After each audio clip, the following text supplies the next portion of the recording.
Hola amigas, hola amigos, hola Alicia, buenas noches. Hola Juan, ¿cómo estás? Bien, acá estamos contentos por empezar una nueva edición de Diálogos. Así es, este panorama internacional de arte y literatura que traemos semana a semana. Si te parece, voy con mi sumario. Me parece perfecto, a ver cuáles son los temas. Bueno, el primero, leer para sanar. Descubrimos la biblioterapia narrativa, una propuesta que llega desde Londres de la mano de una argentina. ¿Para qué sirven los archivos? Para que los investigadores encuentren un manuscrito de Luis de Góngora de 1584. Y vuelve nuestra sección Conociendo Librerías. Hoy te mostramos una en el medio de un bosque en Uruguay. Qué buena oportunidad de estar en Uruguay, en un lugar especial, ¿no? Bueno, te cuento, a ver, una visionaria que pintó el futuro. Una mujer que se dedicó a la abstracción, pero se adelantó a Kandinsky, a Mondrian y a Malevich. Y con ella hay un boom de esta mujer, hay un retorno también a la espiritualidad en el arte contemporáneo.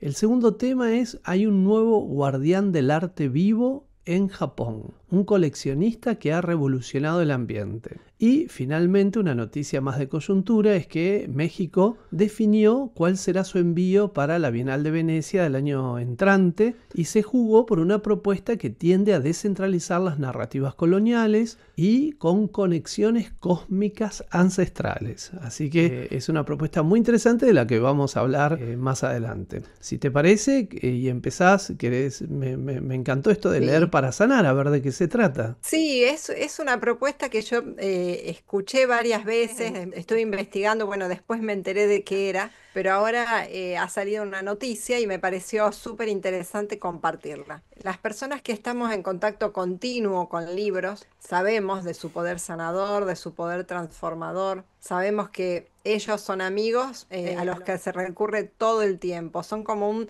Rosa Montero dice que son como un talismán los libros. Y hoy vamos a hablar de una forma de cuidar nuestra mente y emociones, la biblioterapia narrativa. Y no es solo un club de lectura con un nombre elegante o atractivo, como nos aclara la biblioterapeuta Mariana Casale en su página web. La biblioterapia es una terapia creativa, ahí estamos viendo en esta foto, ves que hay una serie de libros y todos refieren a la narrativa terapéutica. La biblioterapia es una terapia creativa que utiliza el poder de la literatura como los poemas e historias para ayudarnos a construir y fortalecer nuestra autoconciencia, a fomentar la conexión y la cohesión social. En esencia, un biblioterapeuta te guía para que explores tus propias narrativas de vida a través de los textos. Es como si cada libro o poema fuera un espejo donde podés verte y entender mejor tus propias experiencias. Mariana decidió unir la salud mental, la literatura y la crítica cultural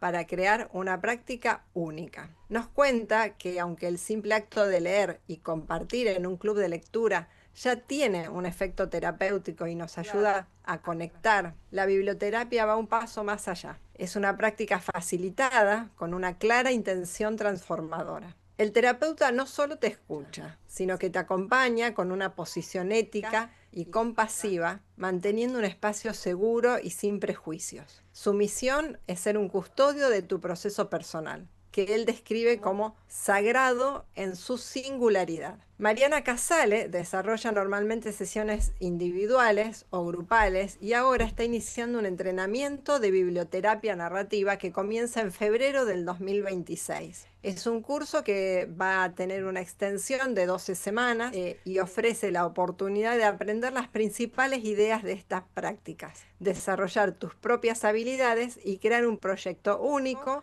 con el apoyo de un pequeño grupo de personas, de 12 personas. Si te interesa profundizar en la biblioterapia y conocer nuevas técnicas de trabajo con la literatura, esta me parece que es una buena excusa. Ella, por supuesto, como vive en Inglaterra, el curso lo va a dar en inglés, pero es una oportunidad para viajar virtualmente y aquel que puede tomarlo en ese idioma, aprovecharlo. Pero si te parece, Juan, compartimos un video donde ella misma cuenta cómo fue ese proceso de conocimiento y de llegar a la biblioterapia. When I first started my therapy practice, I think it is fair to say that I discovered it rather accidentally. by sharing literature with people and seeing that there was a lot more going on than just a conversation about stories. I realized that people brought to the conversation about literature so much more, so many stories about themselves.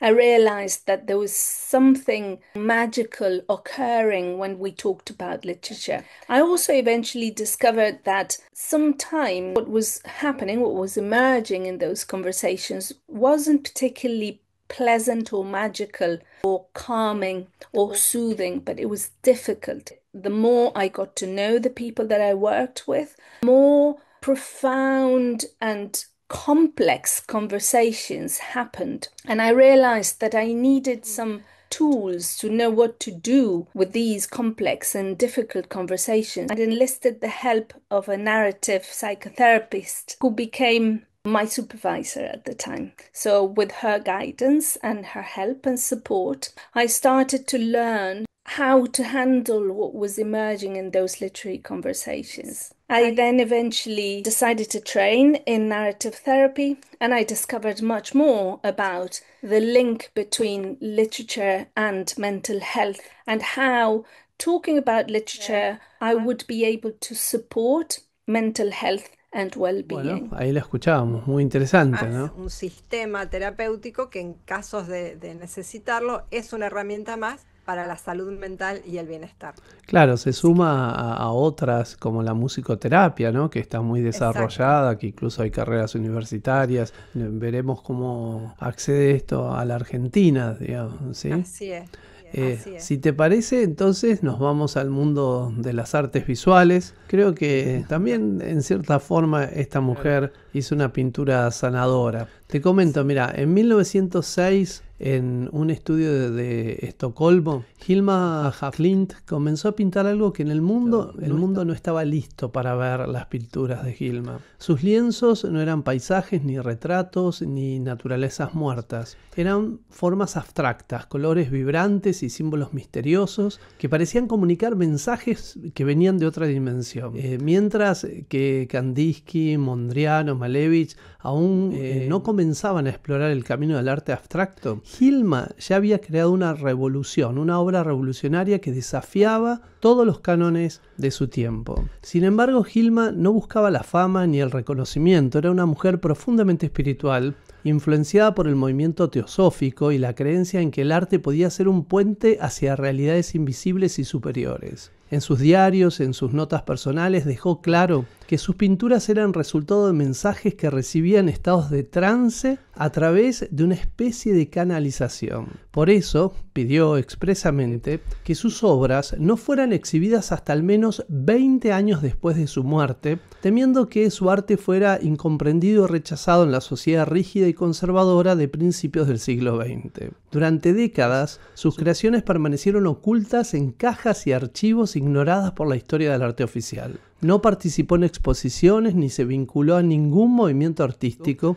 y su nombre quedó sumergido en el olvido. Pero la historia tiene sus vueltas y en 1986 el mundo del arte comenzó a redescubrir a Hilma af Klint. Fue recién en el año 2013 cuando el Museo Guggenheim organizó la retrospectiva que catapultó a la artista sueca al centro de la escena mundial. La muestra atrajo a miles de visitantes rompiendo récords y generando una fascinación global por la obra del artista. Y uno podría preguntarse entonces, ¿por qué ahora? La respuesta va más allá del simple gusto estético. La obra de Hilma encarna lo que podríamos llamar un giro espiritual que está transformando al arte contemporáneo. En un mundo marcado por crisis sociales, por crisis políticas, ambientales y tecnológicas, su trabajo aparece como un refugio que invita a reconectar con valores como el feminismo, la ecología y la espiritualidad. Un contraste con la cultura dominante obsesionada con el poder, el dinero y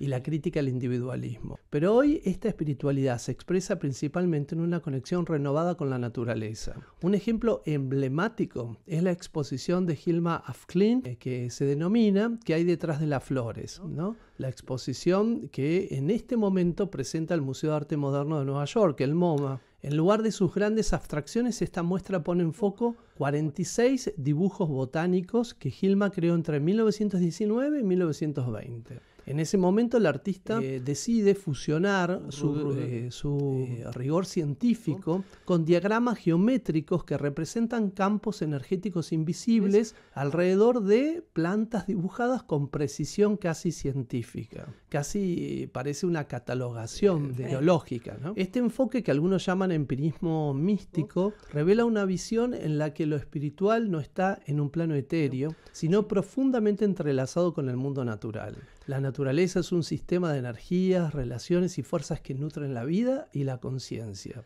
Este nuevo giro artístico también resuena con el creciente interés, por todo lo que tiene que ver con los motivos indigenistas y las cosmovisiones que replantean la Tierra como un ser vivo y sagrado, en oposición a la visión explotadora que ha dominado durante siglos. Artistas contemporáneas crean mundos utópicos donde la espiritualidad y la ecología convergen, construyendo portales hacia realidades alternativas. Así, el legado de Hilma af Klint no solo desafía la historia del arte, sino que se convierte en un faro para nuestra época. Nos recuerda que la verdadera revolución del espíritu está aquí, en el vínculo con la tierra, en el reconocimiento de lo vulnerable que es todo el sistema y en la búsqueda de un futuro donde el arte sea un puente entre la ciencia, el feminismo, la ecología y la espiritualidad. Son totalmente adelantadas y además también ha creado como una atmósfera, ¿no? Con esa decisión de hacer esperar para ver esa obra. Y mirá, sin haber sabido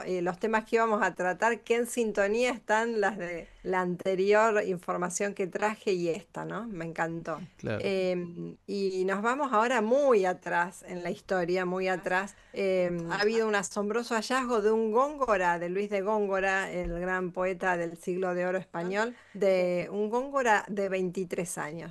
Una noticia que nos lleva directamente al siglo de oro español. Imaginen esto, un joven lleno de talento y ambición redactando una carta que, sin saberlo, se convertiría en el documento más antiguo que conservado de su puño y letra. Hablamos del poeta español Luis de Góngora. Hasta ahora se creía que el manuscrito más antiguo de Góngora era de 1589. Pero ese récord acaba de ser pulverizado. La profesora Amelia de Paz, de la Universidad Complutense de Madrid y colaboradora de la cátedra Luis de Góngora, ha hecho un descubrimiento sensacional en el Archivo General de Simancas. Fíjate, si vamos a la otra imagen, vamos a ver el archivo que está en un castillo y ahí se ven las salas internas, ¿no? Los investigadores consultando y el material, y también la sala de uno de los archivos y bibliotecas donde están resguardados ese material. Te decía, un descubrimiento sensacional en el Archivo General de Simancas, en Valladolid.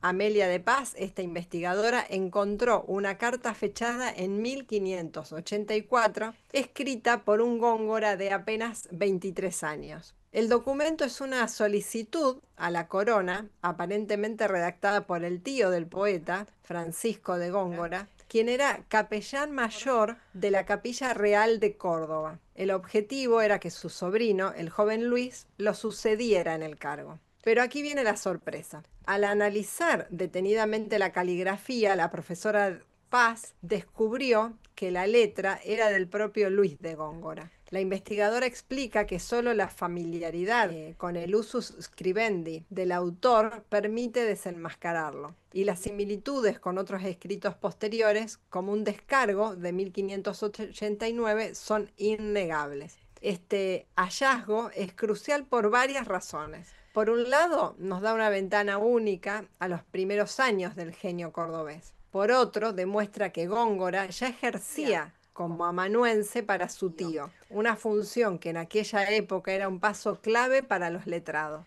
Amelia de Paz nos recuerda que no todos los días salen a la luz unas páginas manuscritas por Góngora, y que, aunque aún no hemos encontrado un solo manuscrito de su poesía, descubrimientos como este nos llenan de optimismo y nos demuestran que el pasado aún tiene muchos secretos por revelar. Así que la próxima vez que lean un verso de Góngora, recuerden que su talento no solo fluía en la poesía, sino que también dejó su huella en documentos oficiales desde una edad muy temprana. Y tenemos un pequeño video donde la propia investigadora, la profesora de Paz, cuenta lo que significó Córdoba, la ciudad de Córdoba en España, para Luis de Góngora. ¿Lo vemos? Veamos. Córdoba y Góngora. Góngora, el poeta que elevó a la cima el potencial expresivo de su lengua materna, aquel que tiene de escribir la llave, en palabras de Cervantes. Córdoba, la milenaria, la esencial, crisol de civilizaciones, el suelo abonado donde prosperó una poesía insólita e imperecedera.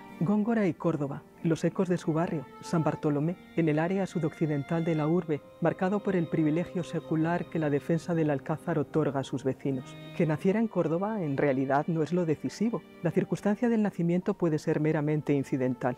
Lo que importa es que en Córdoba tiene Góngora su naturaleza, es decir, su linaje por ambos lados, y que él se siente solidario con los intereses familiares, con la visión del mundo que emana de sus mayores, con el modo de vida que le confieren. Córdoba es su forma de ser, su patrimonio, su costumbre, un arraigo vigoroso que da consistencia a su temperamento y a su obra. Don Luis siempre trató de afirmar y reforzar ese vínculo, siempre con Córdoba y con su casa en mente, también cuando está lejos. Sus ausencias, sus contactos en otros lugares, lo son en función de Córdoba y con el punto de mira puesto en ella. Muy interesante, ¿sí? Muy. Sí, además las imágenes de la ciudad de Córdoba, una maravilla. Qué interesante ver cómo no solo se preserva el patrimonio de los archivos, sino también el arquitectónico, el diseño urbanístico. Y eso es lo que nos da esa magia de hacernos pensar que estamos ahí en las calles caminando junto a él, viéndolo inspirarse, ¿no? Totalmente. Una noticia muy interesante. Bueno, te paso una noticia en otro hemisferio, pero que además nos devuelve al arte contemporáneo. En Japón resulta que hay un nuevo guardián de lo que denominan el arte vivo, ¿no? Es un coleccionista que revolucionó el ambiente. Kankuro Ueshima es un empresario inversor japonés que hasta hace poco no había mostrado interés en el mundo del arte, pero en el 2022 algo cambió en su interior. Con una decisión repentina y una pasión emergente comenzó a coleccionar arte contemporáneo y lo hizo a lo grande. En solo 2 años no solo recuperó el tiempo perdido, sino que se convirtió en un nombre clave dentro del panorama artístico internacional. Su colección, que supera ya las 650 obras, reúne a grandes figuras históricas como Agnès Martin, Louis Bourgeois y Andy Warhol, junto a pesos pesados contemporáneos como Gerard Richter o Takashi Murakami o Chester Gates o el famosísimo Damien Hirst. Además, apostó fuerte por el talento emergente japonés, enriqueciendo el acervo con jóvenes promesas locales. Pero lo que verdaderamente distingue a Ueshima no es solo la cantidad o la calidad de sus piezas. En un país donde los coleccionistas suelen mantener sus tesoros en secreto por una cuestión de pudor, él eligió ir a contracorriente. Desde el principio abrió las puertas de su colección al mundo. Primero creó un sitio web y una cuenta de Instagram con todas las obras detalladas en inglés, japonés y en chino, permitiendo que cualquier persona en cualquier lugar pudiera descubrirlas. Y no se detuvo ahí. Pensemos que la colección empezó en el 22, ¿no? Pero en junio del 24, Ueshima ya inauguró el Museo Ueshima en Tokio, un espacio público de más de 1.400 metros cuadrados dentro de la denominada Torre Ueshima. Su misión es clara. Se trata de acceder al arte contemporáneo y poder brindarle también el acceso no solo a una élite, sino también a toda la sociedad japonesa, en especial a estudiantes y a jóvenes. De hecho, el museo está en una torre construida por el empresario donde también ubicó una escuela. A través de exposiciones temáticas o de exposiciones interactivas y con programas educativos, pretende justamente lograr su objetivo de acercar a los jóvenes y a los niños japoneses al arte contemporáneo. La primera de las exhibiciones reunió 74 obras distribuidas en 6 pisos del edificio, cada una explorando un concepto distinto. Como él mismo confesó en una entrevista en un medio denominado Japan News, su sueño siempre fue que el arte pueda ser experimentado cara a cara, más allá de las pantallas. Y dijo literalmente: quiero compartir mi arte con gente de todo el mundo. He estado mostrando mi colección en mi sitio web y en mis redes sociales, pero desde el principio también quise crear un lugar donde la gente pudiera ver el arte personalmente. Ueshima no solo está coleccionando arte, sino que está transformando la manera en que Japón se conecta con lo contemporáneo. Una historia de pasión, visión y apertura que, por lo que estamos viendo, recién comienza. Esto sería solo el disparador de una larga historia de este joven empresario japonés en relación al arte contemporáneo. A esta altura ya son más de 650 obras en la que cuenta la colección. Impactante la historia. Me impresionó un poco el gato, que no sé si formaba parte. No, sí, es una obra que en su momento fue muy conocida y se trata de un animal embalsamado en posición de estar durmiendo, con lo cual el naturalismo de la obra es impactante. ¿Sí? Impresionante. Juan, retomamos una sección que habíamos empezado, conociendo librerías. Me parece muy bien. Para hacer un recorrido, así que esta vez nos vamos acá cerca, a Uruguay, una librería que se llama Rizoma. Queremos llevarlo a un rincón de Uruguay donde la literatura, el arte y la naturaleza se unen para crear un espacio único. Mirá qué belleza es la librería. Estamos hablando de Rizoma, un proyecto familiar que desde finales de 2020 ha transformado el balneario de La Juanita, en Maldonado, en un paraíso para los amantes de la cultura. Inmerso en un tranquilo bosque de pinos, Rizoma no es solo una librería. Es un concepto multifacético que invita a la desconexión y al disfrute de los sentidos. Su corazón es una impresionante librería con más de 15.000 títulos. Viste que la estábamos viendo y es divina la librería, donde las estanterías de madera no solo exhiben una cuidada selección literaria, sino que también son parte de la propia estructura del lugar, dándole un ambiente cálido y acogedor.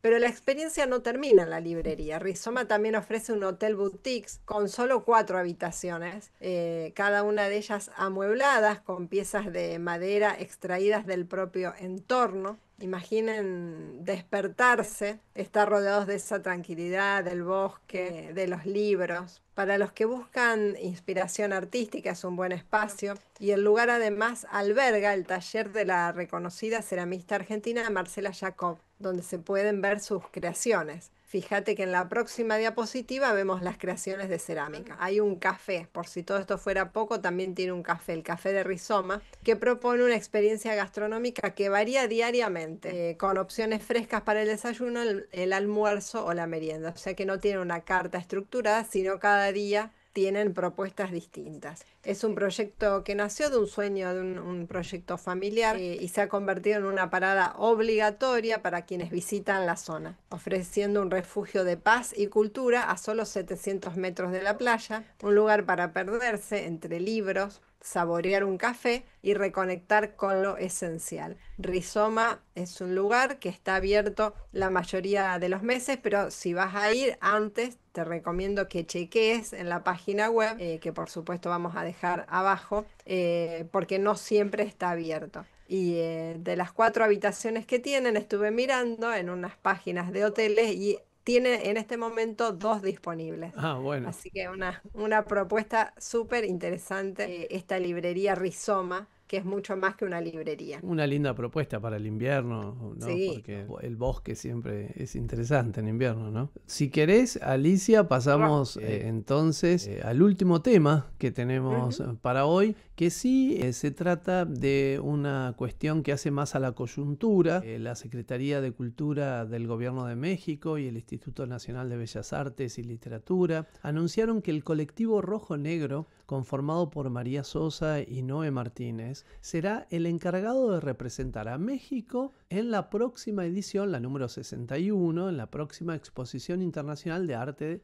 conocida internacionalmente como la Bienal de Venecia, que se va a celebrar en el 2026 del 9 de mayo al 22 de noviembre. Para entender la trayectoria de Rojo Negro vale recordar su proyecto Tepalcates de Sueños, una representación in situ en la Ciudad de México, organizada en el año 2022 por el Swiss Institute. En esa exposición, María Sosa y Noé Martínez combinaron video, composición sonora, pintura e instalación con una propuesta profundamente ancestral. A partir del registro de sus sueños y de la descentralización de narrativas coloniales, crearon un espacio poético y ritual que exploraba la memoria fragmentada, los linajes huasteco y purepacha y conexiones cósmicas y territoriales. Se valieron además de performance, pinturas que reproducían en escala la estatura de cada artista y símbolos prehispánicos y elementos naturales, todo dispuesto para confrontar desde el arte la imposición histórica de una sola narrativa dominante. Entonces, la Bienal de Venecia no es solo una exposición, es un espacio donde las visiones más audaces y críticas del arte dialogan a escala global. En esta ocasión, México eligió a sus representantes a través de un cuidadoso proceso curatorial. El instituto convocó a un consejo asesor integrado por Jessica Berlanga Taylor, Manuela Moscoso y Osvaldo Sánchez. Ellos analizaron diferentes propuestas y eligieron una que fuera sólida, coherente y capaz de resonar internacionalmente. El resultado fue el proyecto denominado Actos Invisibles para Sostener el Universo, que será curado por una de las jurados, Jessica Berlanga Taylor. Su enfoque conceptual y su capacidad crítica con temas que incluyen la memoria ancestral, la justicia epistémica, la descolonización y la ecología relacional destacan por incorporar cosmogonías indígenas, afrodescendientes y campesinas como matices vivas que organizan la creación, el vínculo y la imaginación. Su propuesta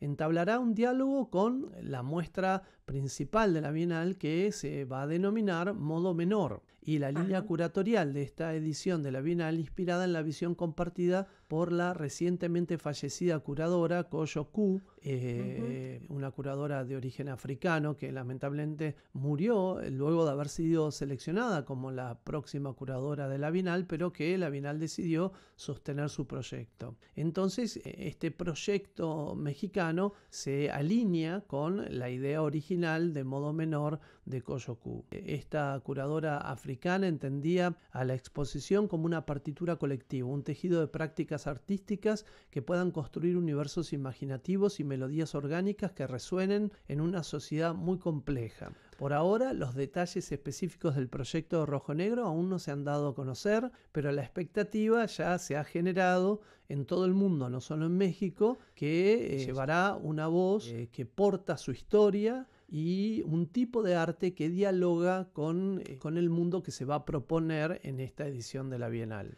Si querés, tengo un video corto que el colectivo realizó en ocasión de una de sus últimas exposiciones en México, pero que dan una idea acabada del estilo de obra. De lo que hace. Hola, soy Noé Martínez, soy artista visual. Soy María Sosa, también soy artista visual. Trabajamos individualmente, pero también tenemos un colectivo que se llama Rojo Negro. Rojo Negro es el dúo de artistas que conformamos con María y lo conformamos para explorar la ecología de saberes en el arte contemporáneo y la exploración de nuestro cuerpo como la memoria de nuestros ancestros. Para nuestra exposición que estamos presentando en el MAS, volví a hacer una vasija, volví a hacer un animal, volví a hacer una planta y volví a hacer tiempo. Estamos explorando la idea del nahual desde nuestras experiencias personales. El nahualismo, el tonalismo, ofrece posibilidades de expansión del cuerpo hacia la naturaleza. Creo que el nahualismo permite entender nuestro cuerpo desde una dimensión más amplia, desde una visión más reconciliadora también con nosotros mismos. Creemos que la exposición está haciendo esa pregunta al espectador, está preguntando de cómo ve su propio cuerpo y cómo puede entenderse dentro de su entorno, ¿no? La idea de que esto está todavía vivo no solamente puede ser algo fantástico, que lo es, pero es también algo que nos implica pensar nuestra relación de nuestro cuerpo con la naturaleza, con el medio ambiente. Así, de esta manera les presentábamos, para quienes aún no lo conocían, al colectivo Rojo Negro, que bueno, será el encargado de realizar el envío en el Pabellón Nacional de México en la próxima Bienal. Bueno, una decisión auspiciosa, ¿no? Que ya anticipada, está tomada, como debe ser, tiempo, claro, para que todo pueda pasar como corresponde, ¿no? Ordenadamente. En estos días tener noticias de otros países que decidan ya cuáles serían sus envíos a Venecia, ¿sí? Bueno, Alicia, de esta manera llegamos al cierre de esta edición de esta semana. Así es, me parece que fueron todos temas interesantes, compactos y muy sugerentes y también muy en línea, ¿no? Unos con otros. Así que los esperamos. No olviden, si les interesa el programa, que cada vez tenemos más suscriptores, suscribirse a los canales y darles a las campanitas, así le avisan cada vez que subimos un programa nuevo. Y los esperamos en el próximo programa de Diálogos, este panorama internacional de arte y literatura. Chau, Juan. Chau, hasta la semana que viene.